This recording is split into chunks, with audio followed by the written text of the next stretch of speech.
I am NetMoverSitan.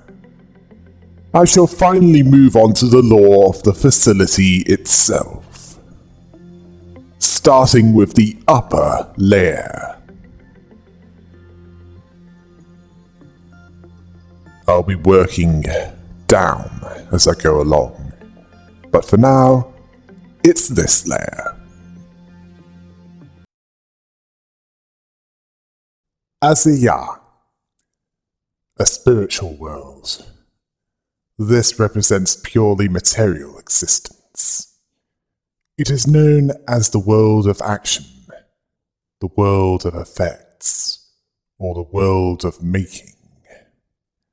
In Jewish mysticism, Sephiroth means emanations. This is in Hebrew, by the way.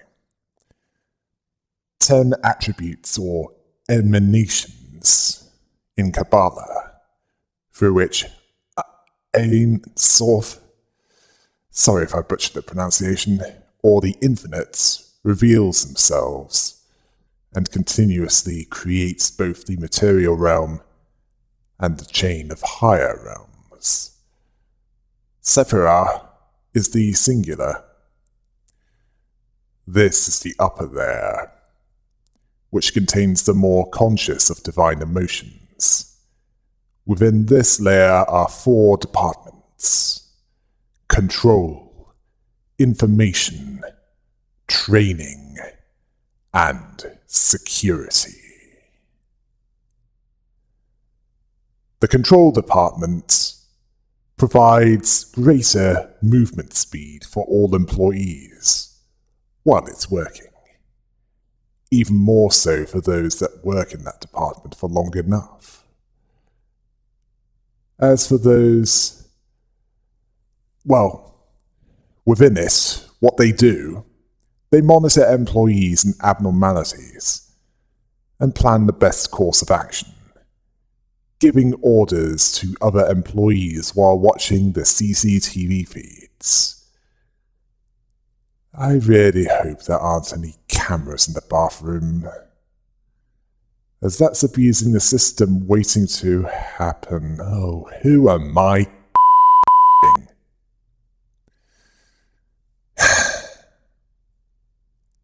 Angela would probably kill them, if they even thought about doing something that perverse.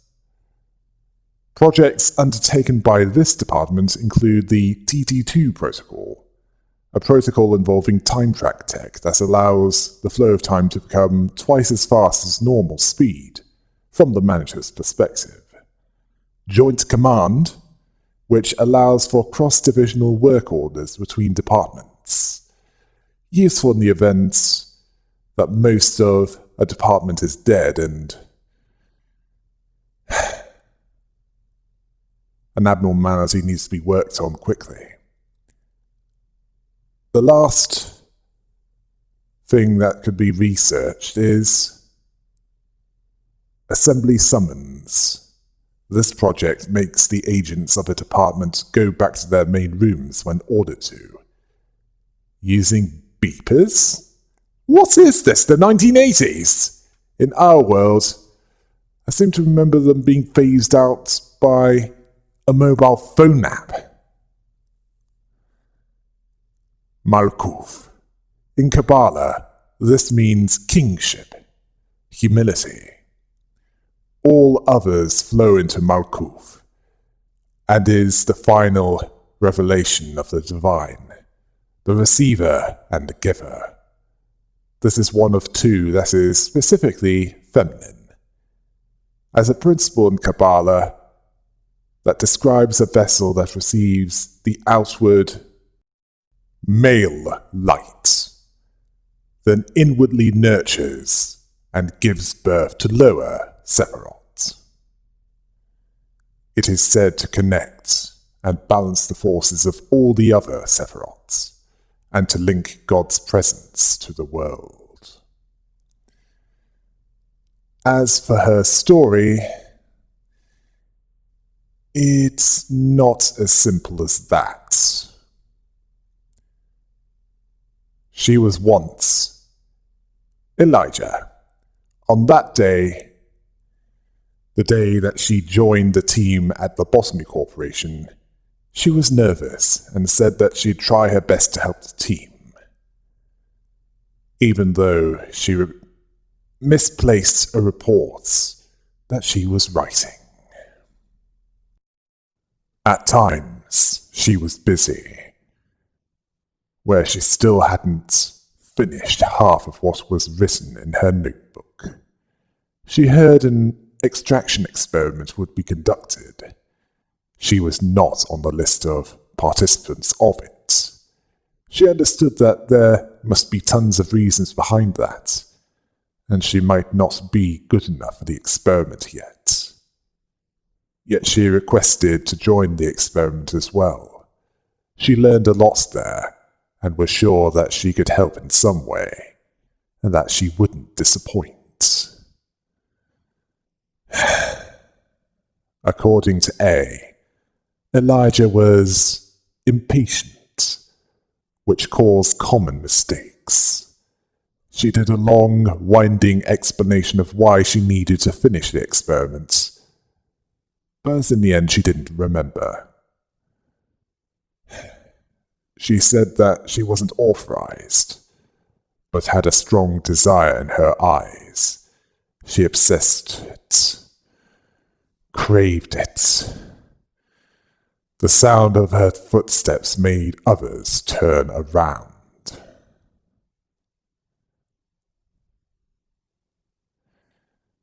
And that strong desire would end up being a bad thing for her. For you see, she didn't seem to care whether she was authorized or not. It was then... Seriously, did you really think things were going to go well from this point? This is a grim, dark world. That kind of event, an event where things did go well, is rare.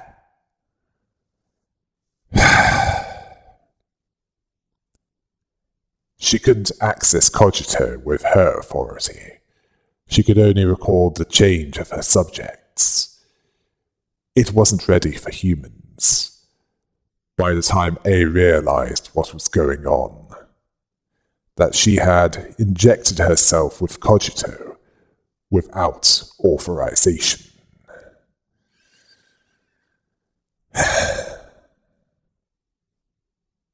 It went badly for her. Half of her teeth were gone. She was bleeding from every orifice, and she was begging for death. A simply ignored her as she died slowly. Either A was a sadist, or he was just not a nice person. Based on the evidence I have, I'm leaning more towards the latter. Yeah, just because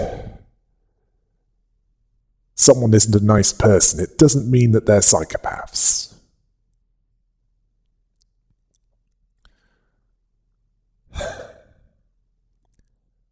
Then she awoke as Malkuth, with no memory of her former life, although her personality was largely intact, cheerful, enthusiastic, and somewhat impatient, with a clumsy demeanor. A positive personality that always tries to bring out the best in herself, giving her best effort so as to not to disappoint Angela. Yeah, a truly pointless task in this case. Especially as she's usually being late for meetings on a regular basis with the manager. She wanted to enhance the performance of the facility, even though she made mistakes, such as sewing buttons of her shirt in the wrong direction, adding salt instead of sugar to food, and, well, she improved, but not by a huge margin.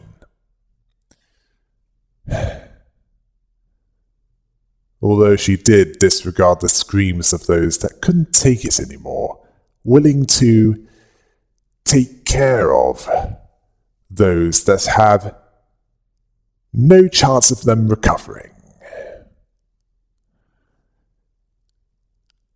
And I think we know what she meant by take care of. And I'll give you 2 guesses on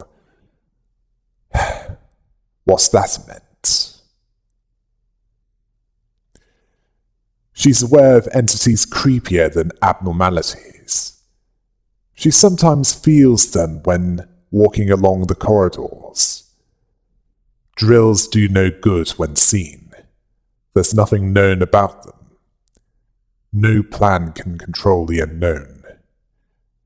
She feels a strange feeling of nausea, something alien.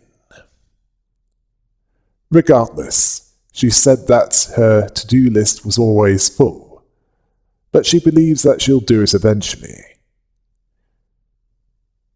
She's slower than others as she always checks the list of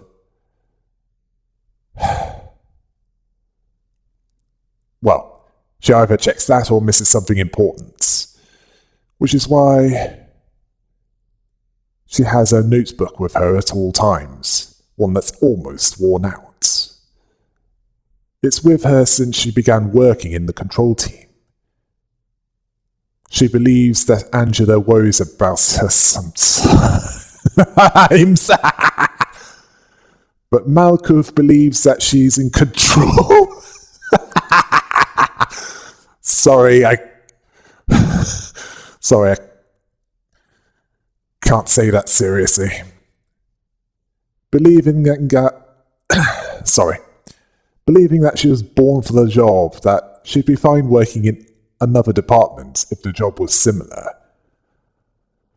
Although the truth is that Angela considers her the most unstable of these Separars, but easy to control. So that belief, it rings hollow, doesn't it?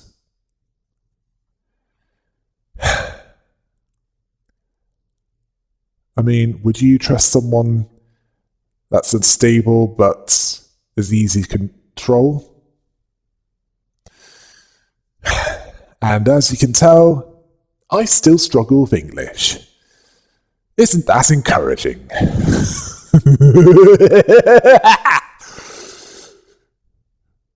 She's a Separar that has a relaxed attitude towards collateral damage, where she has an action guide regarding how to treat employees that go crazy, where it's better to kill one rather than let them kill 10. Yesod was not confident about her employees' ability to suppress the ordeals, not without large amounts of mental damage, and Hod didn't think much of the action plan, as Angela needed to step in order to clean up the mess, as the control team failed to handle the ordeals. That's the irony of the control team, isn't it? As it's incapable of maintaining control, due to the Separar in charge of it seemingly advocating barely organized chaos. Even Malkuth herself complains about not having enough talent. Where if someone doesn't look back, what does it mean? Where no one encourages her. Where no one cares about her at all.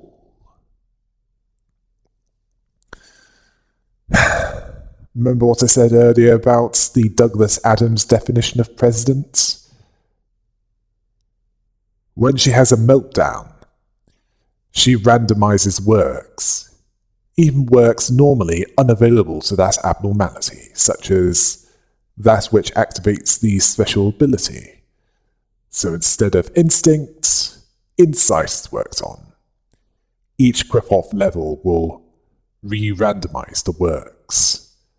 After grip-off level 2, other than a blur, nothing. Other than the re-randomization, of course. After grip-off level 4, when the manager orders a work, they will be unable to cancel them by clicking the containment room.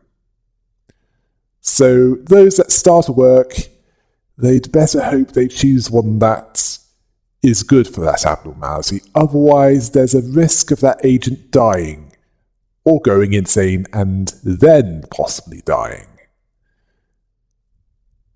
To finish that event, the manager must collect all the energy, as shown in the quota, and reach grip-off level 6. With the additional conditions and, well, depending on what abnormalities there are. Well, it's not a simple task in any case. And how difficult it is will depend on what was chosen. After completing the day, Malkuth will reward the manager with permanent upgrades, boosted movement speed for all employees, and more lob points when ending the day, and her department from that point onwards will not be affected by the grip-off meltdown, with a few exceptions. Lob points being that which is used to recruit more agents and even improve them. Well, for the manager might not always be so patient as to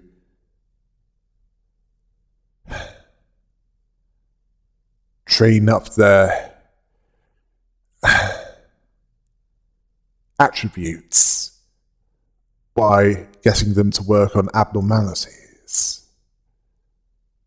You might need them for specific purposes. Oh, as for the manager meeting with Malkuth after completing her meltdown, she remarks on how random he is, confusing the Separars as human. She had a dream for the first time in a while. She was told by other Separars that she damaged the facility a lot. She asked if he felt the feeling of sailing the ocean without any map, groping through darkness. She felt like an island on the vast ocean. Sounds like standard procedure for Lobotomy Corporation. As the one in charge of the control team, she feels that no one knows the pressure she gets to command everyone. Could have fooled me, considering how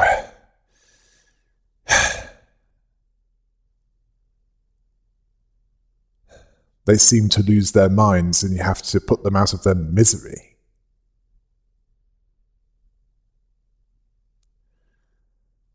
Everything collapses when you start to think that you might not be able to do it. Seeing the eyes of dying employees.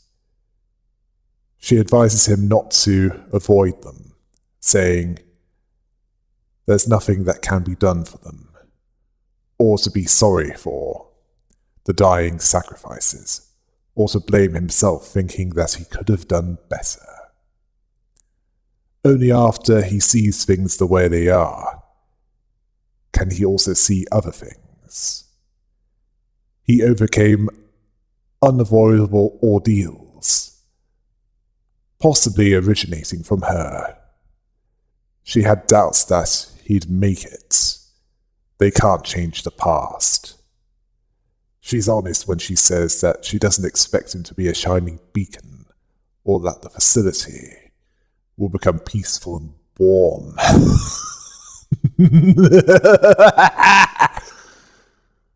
Dream on! They'll take all those horrible moments while he takes the pain. And as she says this, the perception filter drops and her true form is revealed. And no, I'm not going to mention what this true form is, as it's kind of a spoiler. It's too soon for that. That'll be in the middle there, lore videos. Although it is hinted that they're not as human as they used to be.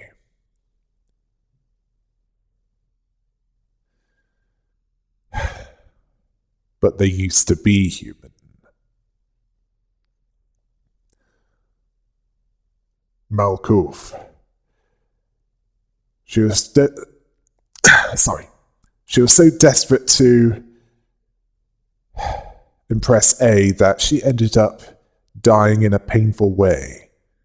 Actually, she died and then she was in a fate worse than death. Well, considering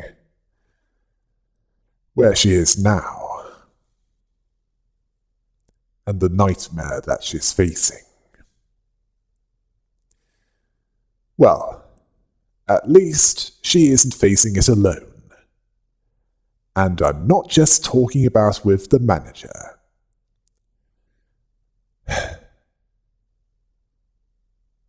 Someone who has to put up with Angela as well. The information department. This provides an increased success rate for all employees while it's working, with increased temperance for those that work there long enough.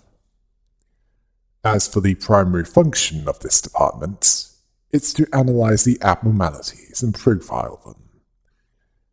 They're in charge of collecting, analyzing, and archiving valuable observation data. The phrase, knowledge is power, has an even deeper meaning here. They are tasked to make energy harvesting a safer process. Okay, that conflicts with a number of company policies. Even the original series of Star Trek didn't have as many red shirts killed in it. And in their case, their purpose was to show that whatever is threatening the plot armor-wearing heroes means business.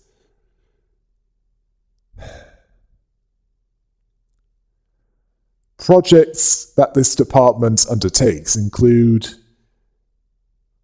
geovisualization, which shows the biometric information of abnormalities in employees. Normalization of damage, which visualizes damage done by abnormalities in employees. Specifically, the HP and, in the case of agents, SP, along with the damage dealt. As if they were protagonists from a long-running JRPG series, which in one installment that I'm familiar with, involved what looked like some Japanese boy band. Anyway, the last project in this department is Abnormality Countermeasure Manual, which reduces workers' fear of abnormalities, but doesn't entirely remove it. Of course not. That would be too convenient, wouldn't it?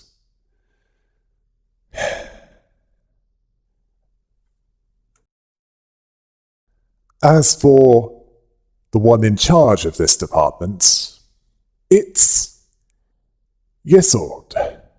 In Kabbalah, this means foundation, connecting to the task to accomplish, also wholeheartedly remembering, and has coherent knowledge. This one connects Tiphareth to Malkuth, and is said to be a channel for divine creativity. Like with Malkuth, that's quite fitting for Yesod. As for his story, well, let's get on with that, shall we?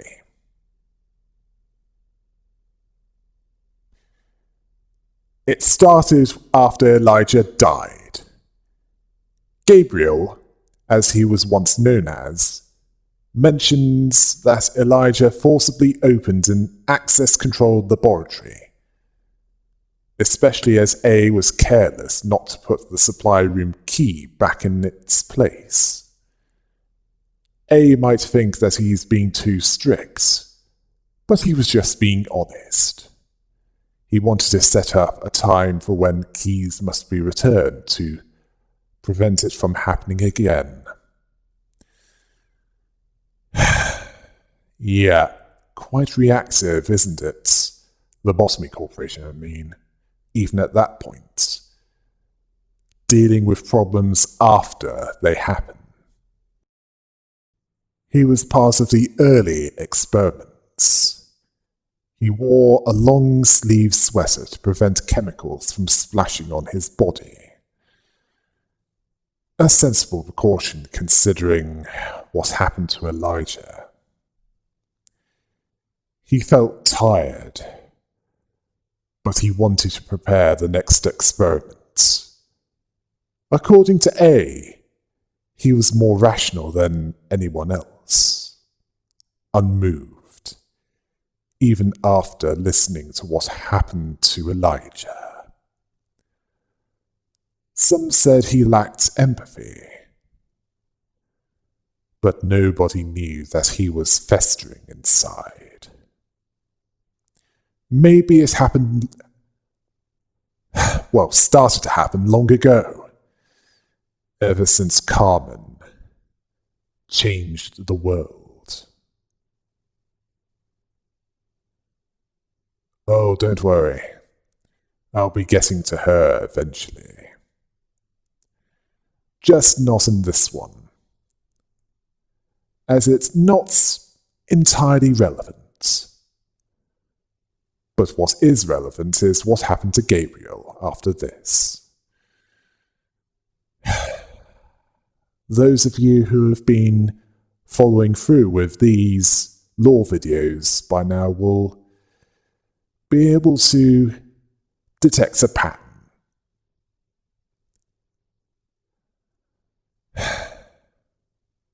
A pattern that's not that good, is it? A noticed that wounds had a way of showing, even for those who wish to keep them concealed. For Gabriel, it was his clothes. He felt better to conclude that Elijah's death was caused by not following the rules. He tried harder to stick to principles and to maintain his objectivity, which might have destroyed him from within.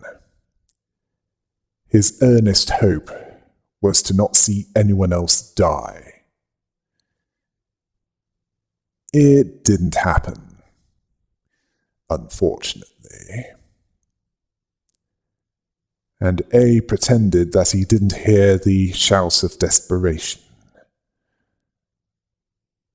that was coming from how Gabriel was expressing himself.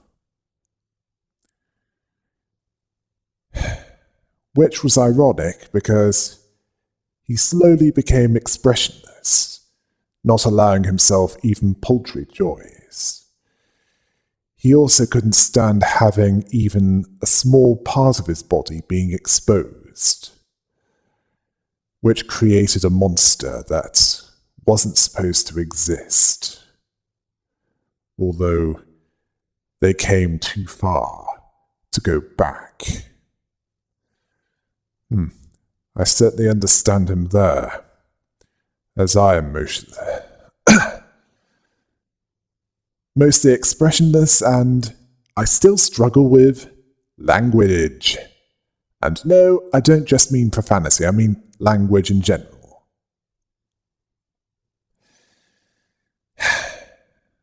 Yeah, I keep slipping up at times, as you just saw. Let's move on. He also didn't want to let Elijah's death be in vain. Instead of taking time to grieve, everyone knew that they needed to utilize this result to the fullest extent. He tried to remain level-headed, but his attempts became an obsession. He wore long-sleeve shirts that also covered his neck. He started scratching himself harshly, not long after. He refused a checkup to check for contamination or infection. A wanted to enforce this, and when persuasion failed, compulsion was used,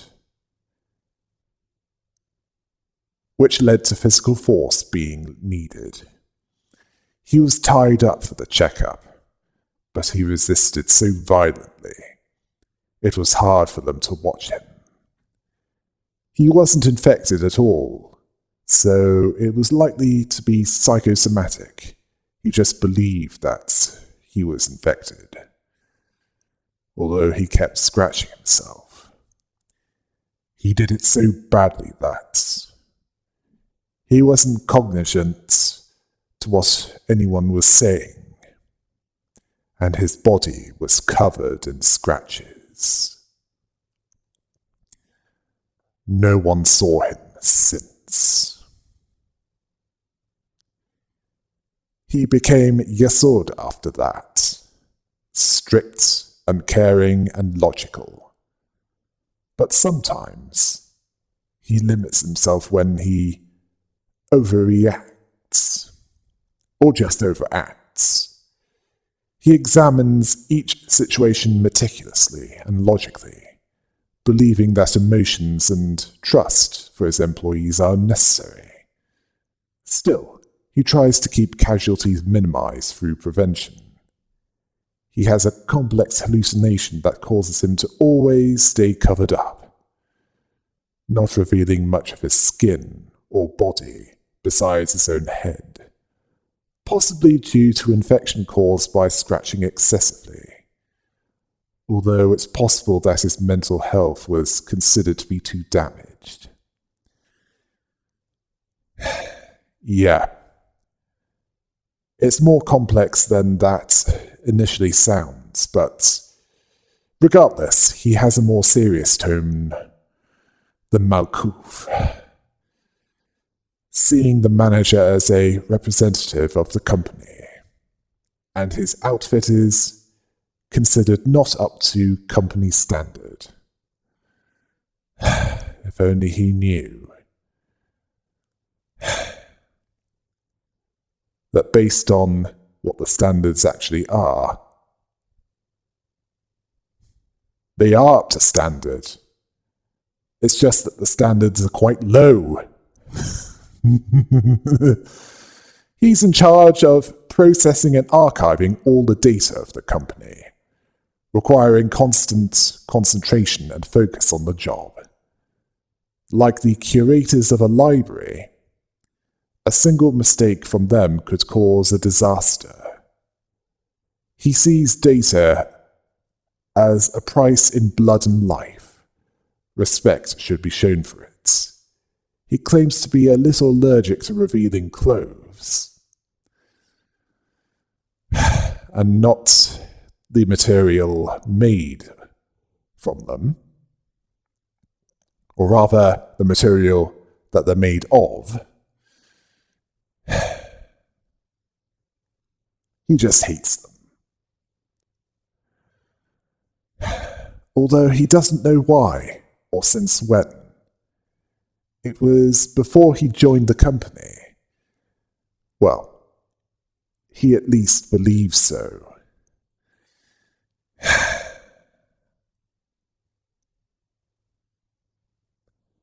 Aside from berating Nezhak for forgetting the rules forbidding the trading of stuff between teams, which Nezhak mocks him by saying, "Yesod, the Viper is not in a good mood," before leaving, which he takes as a compliment, as he earned it on purpose, and it's true.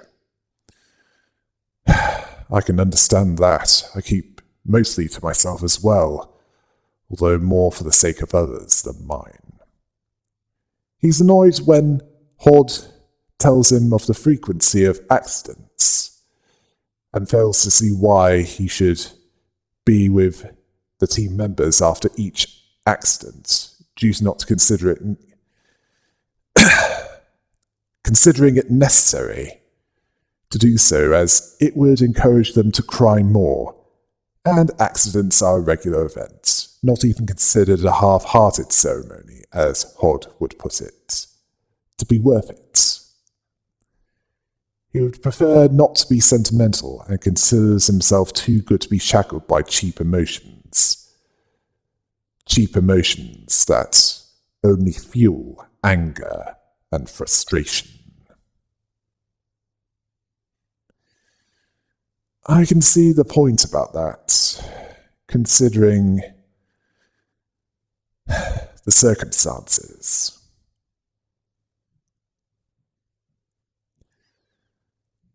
But even then,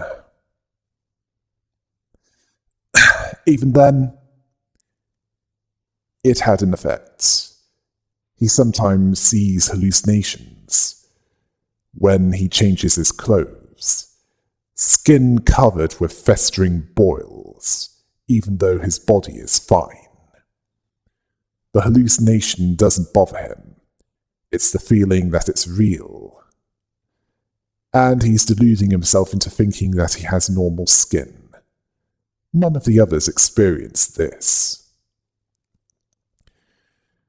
He was a stickler for the rules since an employee with a stress level above 80 wanted to work on an abnormality to meet the quota, which was against the rules with that stress level. They begged him to let them do this, just this once, referencing that another employee went in at 82% and came out fine. He initially said that he's not in a position to make exceptions, but after some persuasion, he allowed it this once, if they take an examination after it's done.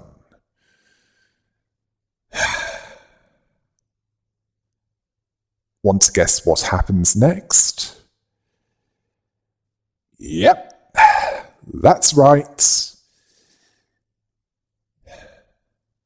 Something disastrous. As for what was disastrous, that employee purposely released 2 abnormalities that eventually killed 7 people. Those abnormalities were lost, along with 4 employees. Yesod ordered that employee shot. I can understand why he did that. This is considering the place that they're working in punishes that kind of mistake severely. He wasn't sorry for being unable to stop him, but he was sorry for knowing him personally, letting his subordinates exploit him with that chat, the game, all the fun. All that happened because he was weak. He believed that personally knowing someone or feeling empathic or emphatic, however you want to put it, can make his own employees exploit him. From that point onwards, he promised himself to not repeat that error. This is also considering that Lobotomy Corporation is a place where seeing body bags is completely normal. Although that doesn't mean he doesn't care about this when asking Angela if he can change certain things about the policy of the company, even though he knows that she'll refuse to do so. He envies Angela, as she doesn't appear to have feelings. Others say that he's too rational, that he's cold-blooded, calculating, and devoid of emotions. He takes those as compliments. He suffers from no denial, as whoever built the facility appears to be a cruel person. Sometimes he wants to be an AI without emotion, sympathy clouding judgment. It results in mistakes becoming more likely. Why would anyone place AI with emotion in that cruel facility? Angela doesn't consider him to be as weak as the others, likely due to this. There are some blanks on the abnormality records of the info that is gathered. Some is off limits to employees for security reasons. Employee names being part of that, along with all traces of them, what happened to them, their gruesome deaths, their desperate will to live. All this stripped from the records under the pretext of expunging information. The criteria for stripping the records decided by other departments. The information department only manipulates as ordered. Why does this sound familiar? Oh yes, that. Well, that's the irony. The information team, those that process and archive all the data of the company, either destroys or manipulates certain parts of it.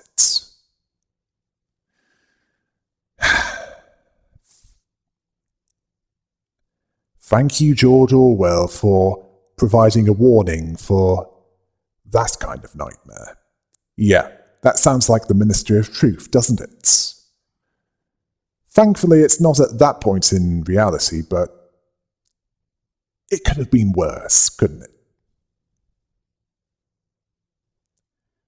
He considers Malkuth the most ideal of them all due to not calling employees by name, but by their ID. He's not saying that it's inappropriate for her to take the pain as well,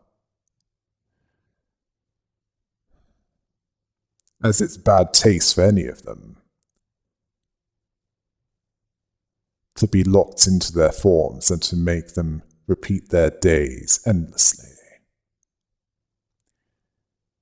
He was talking to the manager as if he remembered something that was his fault, and the manager had a blank expression, as if he didn't know what he was talking about.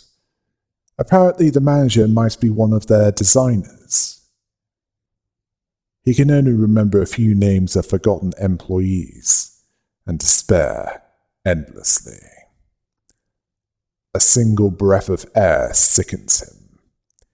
He asks if having fun is what he's doing, watching his guinea pigs. The inside has been rotting for a long time.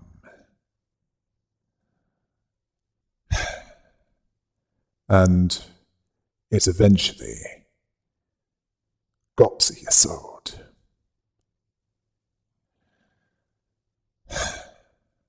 It was reaching breaking points. And when he did break, he had a meltdown, which initially started with the HUD of the manager's interface becoming blurry and pixelated. This included the energy quota bar, the Quiff-Off meltdown counter, employee stats, work, and suppression tasks, along with the bullet tab. Work log, speed, the abnormality encyclopedia, along with the management reports. The names of the agents are invisible, and breaching abnormalities and ordeals don't possess HP bars. After Quiff-Off Level 2, the facility is blurred and pixelated as well. This affects the background, containment units, entities within, and particle effects. And it's not due to large amounts of nudity, as this was more commonly done in the past. Now it's blurred. After Quiff-Off Level 4, the screen becomes saturated and a bit scrambled. To finish this, the manager has to collect all the energy, as per the quota, and reach Quiff-Off Level 6. And after completing that day, Yesod will reward the manager with 25 more PE boxes collected at the end of each task, and his department will mostly not be affected by the Quiff-Off meltdown. After the meltdown, Yesod understood that he lost himself, and the manager had to minimize the damage. It wasn't pleasant, but not as terrible as he expected it to be. He's relieved, but not all the hatred was gone. The rotting illusion remains, as does the disgust towards it, and the unbearable anger towards him. Or is it unbeatable? Well, it's one of those two. One aspect that has changed is that he can be in as much despair as he wants now. Someday painful hope will grow out of the rotten wound. The manager gave him a seed of hope. Then the perception filter dropped from him, and he said that the manager is also on the way to embrace his past. It's always the beginning that's difficult. His outfit is still not acceptable, and he's considering having penalty points even for managers. Yeah, that's gonna happen. Yeah, considering that Angela wouldn't approve of that even if he did take it up with her.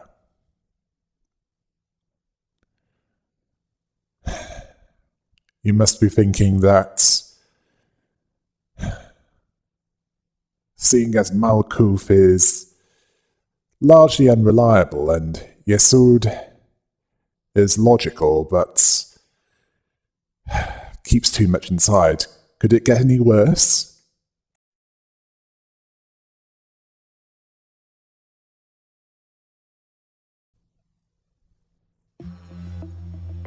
Of course it can!